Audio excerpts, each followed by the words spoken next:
What if events went differently? And from the very beginning of the Flash TV show, Barry Allen wasn't just discovering the Speed Force alone, but was already a part of a fully formed, legendary pre-New 52 Flash family.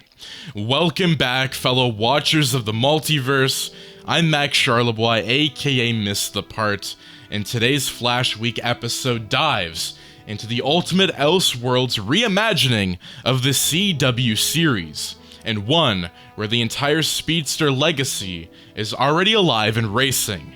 This Elseworlds epic was made possible thanks to one of our supporters, one of our monthly Watcher tier members, Ian Coyne, who helped build this themed week.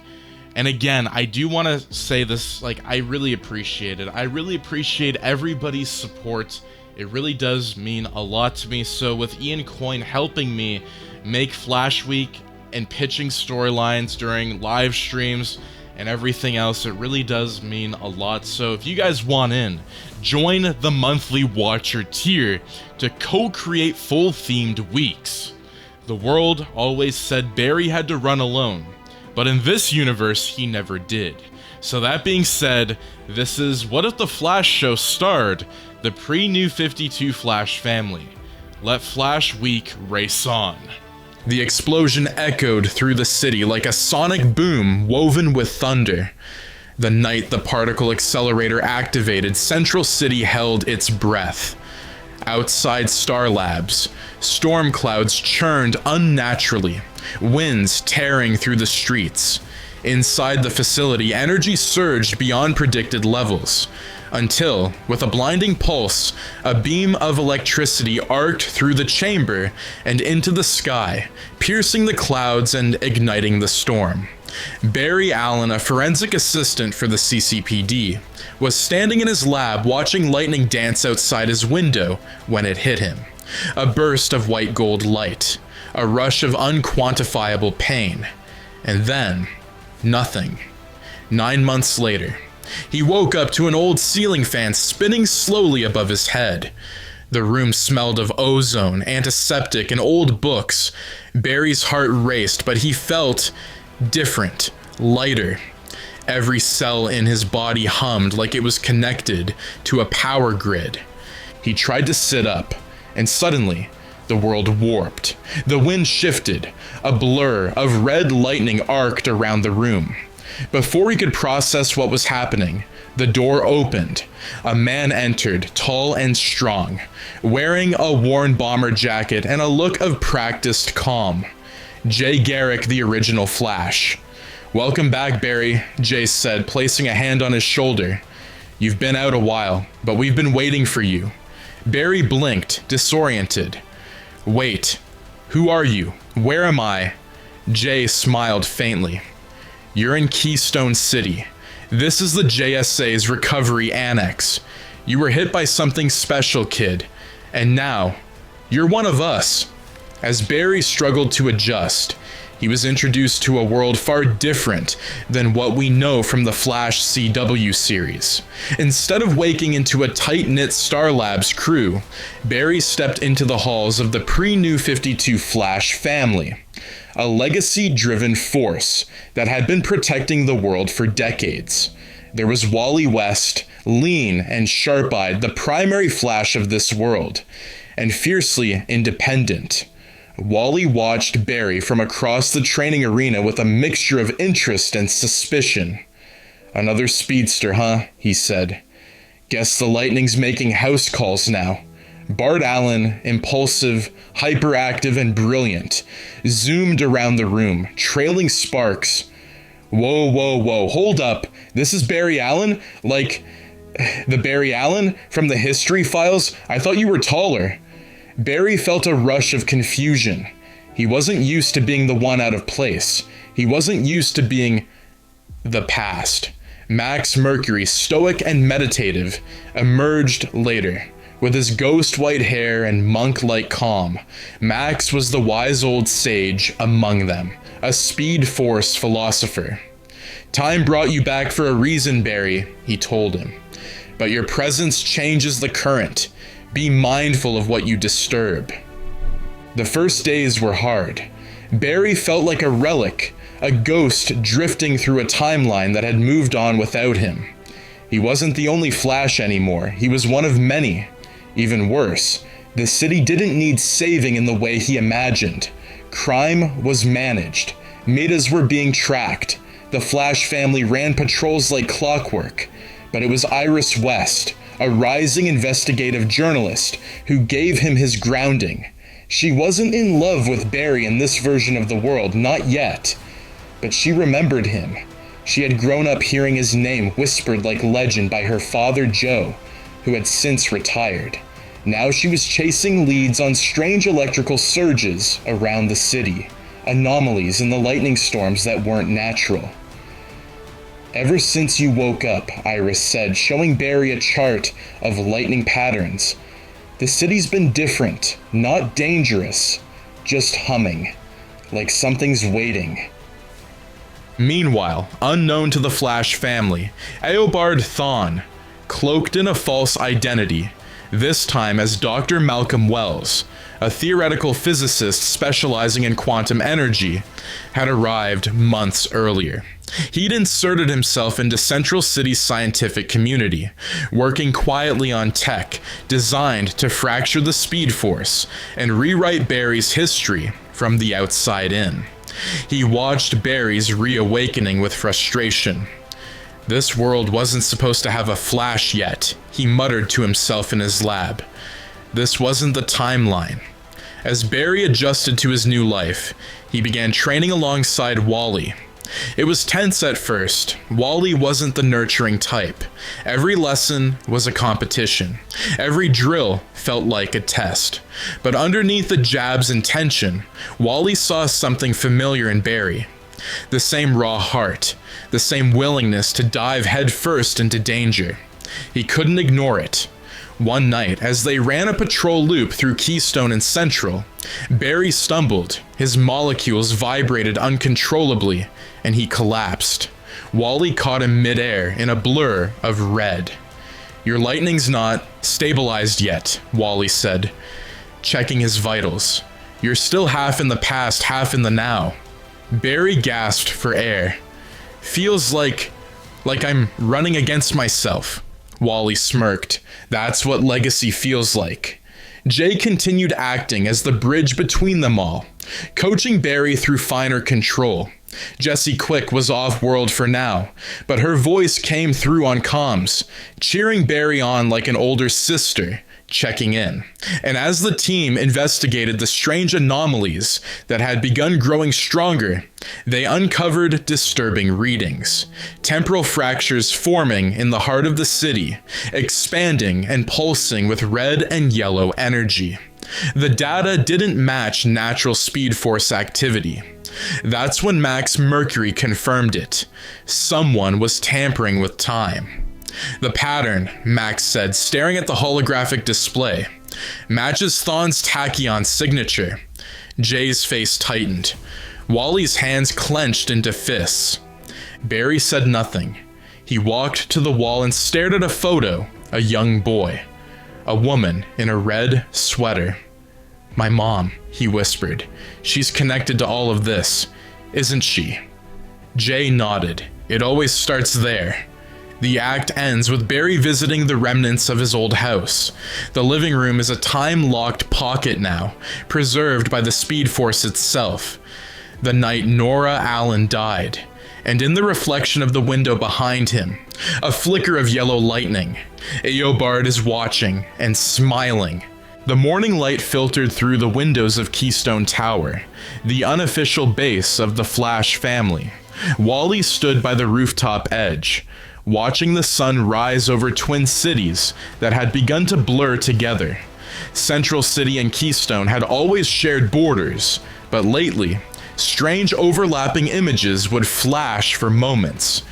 Alternate buildings phasing in and out, familiar streets rearranging themselves like flickering memories. The Speed Force was becoming unstable. Barry joined him moments later, red boots barely making a sound. "It's happening more often," he said quietly, his eyes scanning the fractured skyline. "Time's bleeding. Wally nodded. And it's not natural. Thawne's behind it. He's trying to collapse this timeline and rebuild it with himself at the center. Down below, the others were hard at work.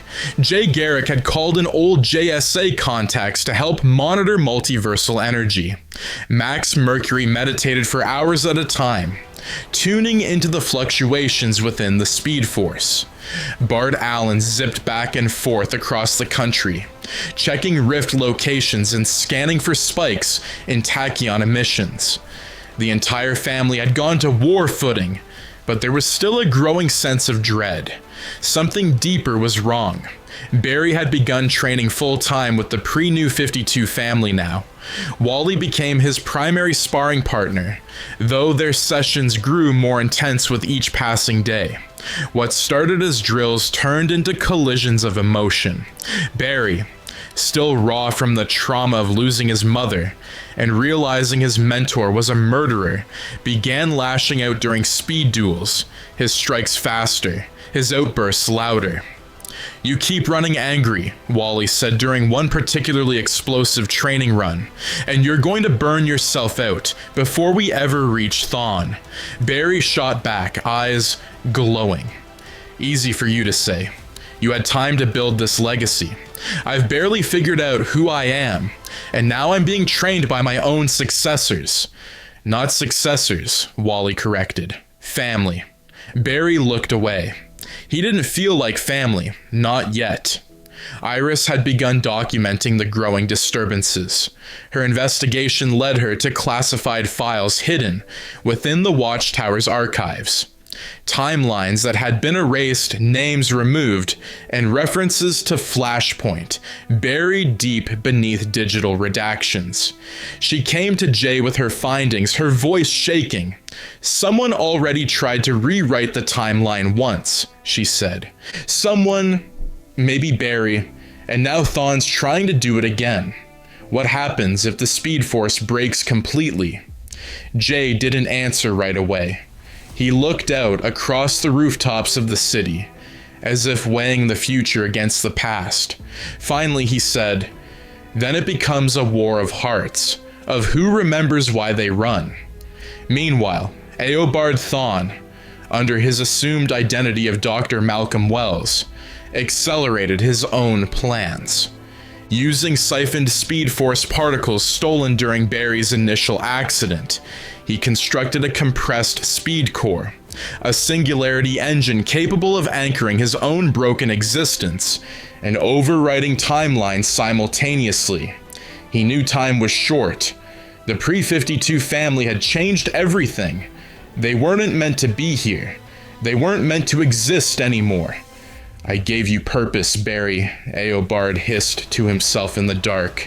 "I made you, and now your family threatens it all." He activated the core's first surge, and across the city, entire hours vanished from existence. People forgot meetings. Buildings flickered between completed and under construction. A child vanished from a photo. The collapse had begun. Back at Keystone Tower, the Flash family gathered around holographic readouts. Bart leaned over the console, eyes wide. "Guys, this isn't just timeline distortion. These are surgical strikes. He's deleting specific moments." Max Mercury narrowed his eyes. "He's carving the Speed Force like a surgeon, removing every instance where we had an impact." Wally slammed his fist against the table. "He's trying to erase us." Barry stood frozen. One of the images on the screen was a red streak. His mother's house, the night she was murdered, but this time, there were 2 yellow streaks. "I've seen this before," Barry whispered, "but there was only one Thawne. Now, there's more." Jay's voice was firm. "Then we end this, all of us." The plan was risky. Using Speed Force harmonics, the team would split into pairs and track down all known rift points across time and space. Bart and Iris would handle surveillance and backup. Max would stabilize the rifts. Wally and Barry, now working as true equals, would confront Thawne directly. Before they left, Jay pulled Barry aside. "This isn't just about saving the city. This is about reminding the Speed Force what we stand for.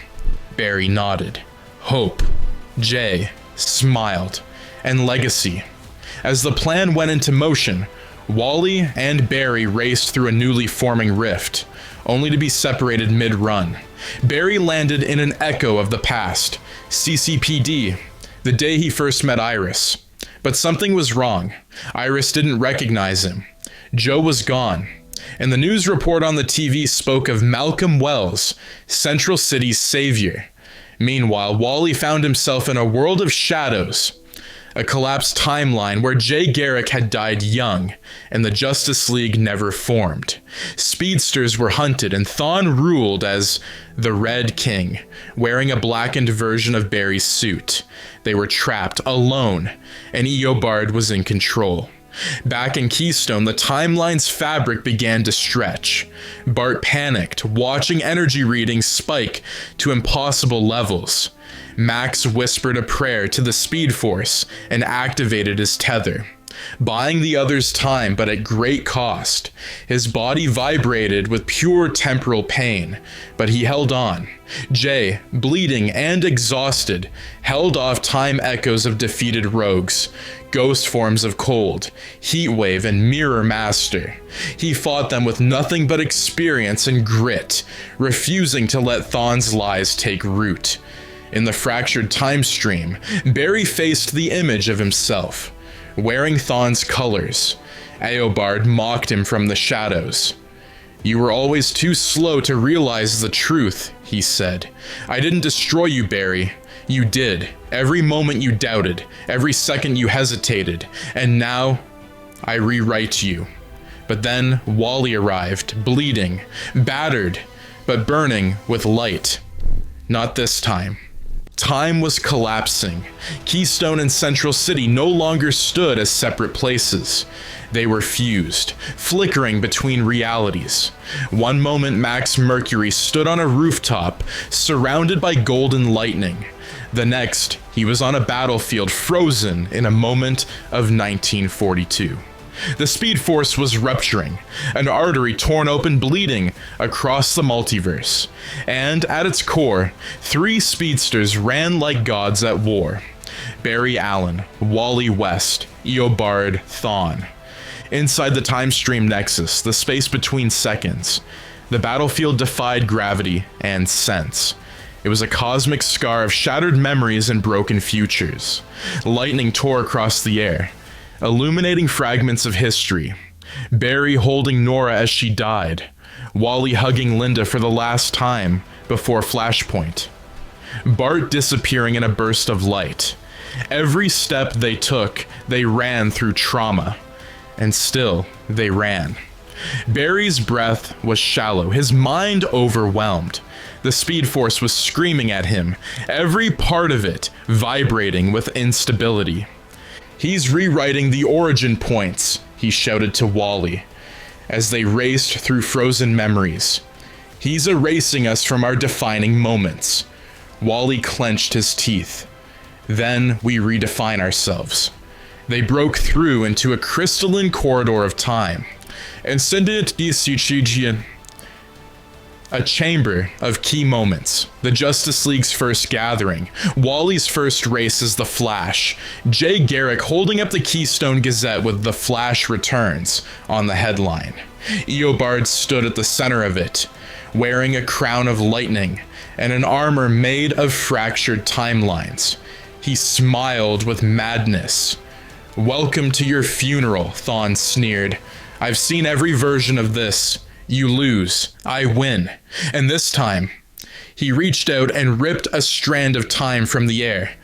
"I don't need to wait for Barry to become the Flash. I'll erase the need for him." A new Barry appeared, a child version, scared and wide-eyed. A projection, an echo. Eobard pulled him toward the core of the Speed Force. "One last twist, Barry. You were never meant to run." But Wally tackled him before he could strike, and the Speed Force reacted with violent feedback. A thunderquake cracked the sky. Back in the real world, Jay Garrick was barely holding the temporal anchor. Max Mercury, holding the harmonic steady, collapsed to one knee. He's ripping the past out by the root, Max yelled.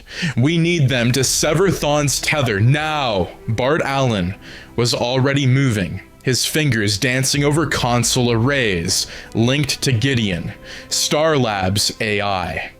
I can overload the temporal core, but it's going to create a vacuum. If they don't outrun it, they'll be gone.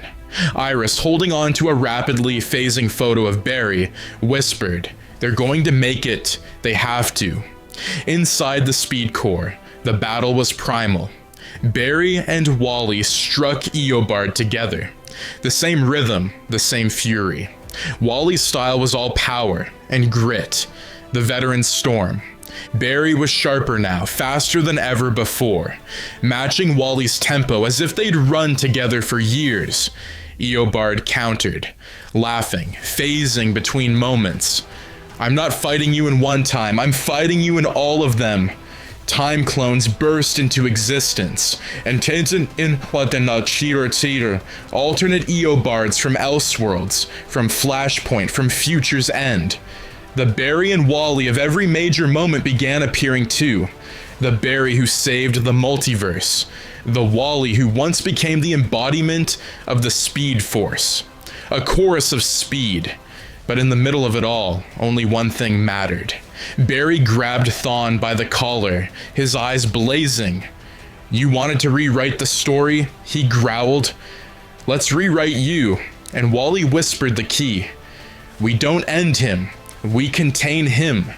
Together they initiated the infinite loop, a trick Wally had once used during his time as the Speed Force's heart, trapping an enemy in a closed causality loop, a prison with no exit or entry, only motion. Barry and Wally ran opposite directions around Thawne, light and shadow spiraling. The Speed Force bent, warped, screamed. Eobard cried out in a language older than time, his atoms unraveling into fragmented history. I'll always come back, he shrieked. No, Barry said, not this time. With a blinding surge of light, Eobard Thawne vanished. The storm ceased. When Barry and Wally emerged from the void, collapsing onto Keystone's pavement, the world had settled. Buildings were whole. Time flowed again. Jay and Max approached, breathless, victorious. Bart arrived next, tears streaking his face. He'd watched the end from within the time stream, unsure if either would survive. Wally stood up first, offering a hand to Barry. You're more than a scientist. You're more than a tragedy. You're the Flash. Barry took it. So are you. Days later, Star Labs was restored. Iris was writing again. Bart zipped around with new optimism. Max quietly meditated in a courtyard, smiling faintly. Jay and Jesse Quick opened a multiversal monitoring post to safeguard against timeline anomalies. And Barry Allen, still the Flash, now ran with legacy. He placed a new display in the museum hall. Wally's suit next to Jay's helmet and Bart's boots. Family, Barry said, not just across time, but through it. In the endless space beyond timelines, a small flicker of red lightning sparked. Eobard Thawne, half real, trapped in a looping dimension, screamed into the void. Then a hand reached through, black-suited, fingers crackling with negative speed force. A voice echoed, Thawne, I think it's time we talk about Dark Flash. A final flash. And that is going to be it for What If the Flash show starred the pre-New 52 Flash family. Now, what did you think of this alternate scenario, and what would you change with the storyline? Do make sure to subscribe, like, share, and turn those notifications on so you and your friends are all up to date with the latest content. But that being said, if you guys want in, I would highly recommend to click that join button if you would like to become a monthly watcher who would also help me build some of these themed weeks. So big massive shout out to Ian Coyne, and again, I do want to say Not everybody's going to be able to get the monthly watcher tier, or any tier for that matter, and you don't have to, because we're always taking requests, whether you're requesting in the comments, or whether you're joining a live idea stream. We end up doing these live idea streams where we write down your requests and we try and take as many as we can, but unfortunately it's just not possible to always be taking hundreds and hundreds of ideas. It's just not physically possible for me or any of the other team members here on the YouTube channel. So again, we're always trying to do what we can, but we can't take all of the requests. So again, thank you guys from the bottom of my heart. Thank you so very much, and I will see you in the next videos. Take care and have a fantastic day. Peace out.